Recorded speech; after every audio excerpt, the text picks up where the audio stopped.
until now, the international community nothing know about what actually happened in Darfur and what's going on in Darfur.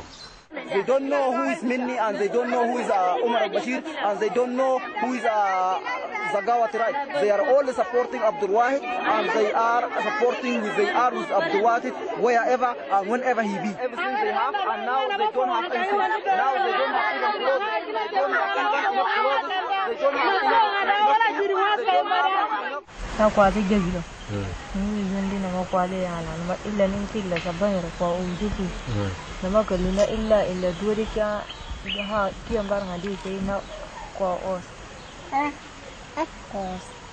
Five. The word Dar in Arabic means native land. The word Fur describes the largest African tribe.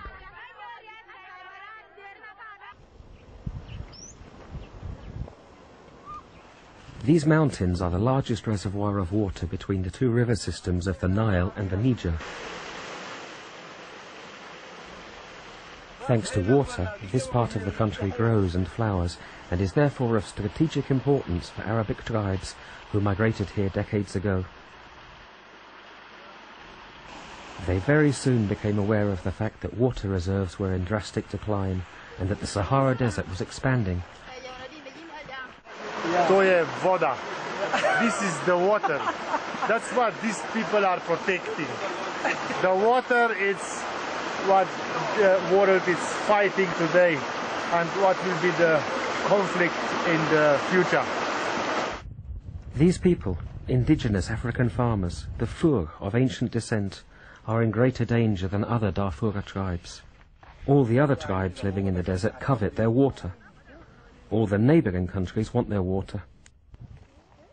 China and the USA want their oil. The war started here, then got worse. It must finish before surrounding countries are caught up in it. That's the hidden truth the world does not know. Tomo Kriznar is a human rights activist and an expert on African history and politics. In February 2006, Slovenian President Dr. Janez Drnovšek appointed him to be his special envoy, as he wanted to visit a refugee camp on the Sudan-Chad border. But the president never made it to Darfur. The USA and the UN blocked the visit. Tomo Kriznar was called back to Slovenia. At that very moment he decided to stay. He crossed the border with a group of rebels and travelled into the heart of darkness.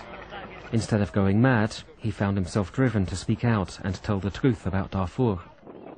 After 5 months with various rebel groups, Tomo Kriznar was arrested by African Union forces and handed over to Sudanese government forces. Tomo Kriznar, posebni odposlanec predsednika Drnovška za Darfur in publicist, je bil na sodišču v Faširi v Sudanu obsojen na 2 leti zapora. I have been discussing this with the Sudanese Foreign Minister Lamakol and telling him that from our point of view it is unacceptable that Tomo Kriznar is kept in such bad conditions. We are trying to see if there's a way of he could get a presidential pardon.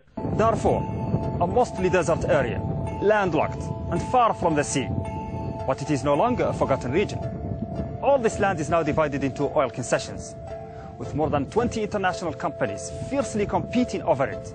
Darfur, it's established now, is where the Central African and the East African shear zones meet. These geological formations are responsible for the oil-rich sedimentary basins of southern Sudan and Chad.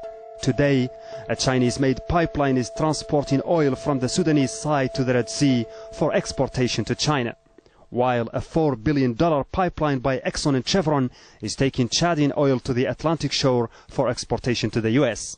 To the north lie Al Kufra Basin and other Libyan oil fields. Do you think that the international interest in Darfur is driven by something other than humanitarian purposes? Absolutely. The humanitarian aspect isn't the issue in Darfur. There are areas in Africa that are much worse than Darfur. Somalia, for example.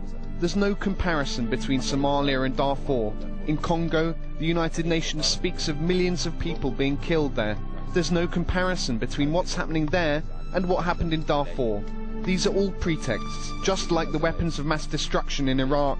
It was a pretext To ultimately control oil in Iraq, talk of a humanitarian situation in Darfur is just a pretext. There is something very wrong going on. And we as a humanity, as people, we cannot just look at it and do nothing.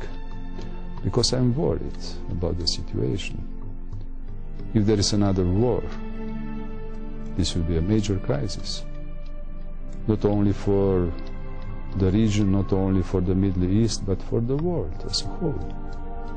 So I think we should avoid it, that everybody should do what is possible to avoid it.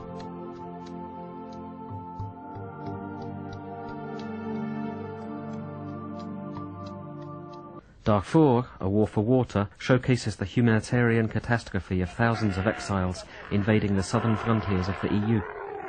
It deals with the economic and political interests of China and the USA in Sudan and in Africa.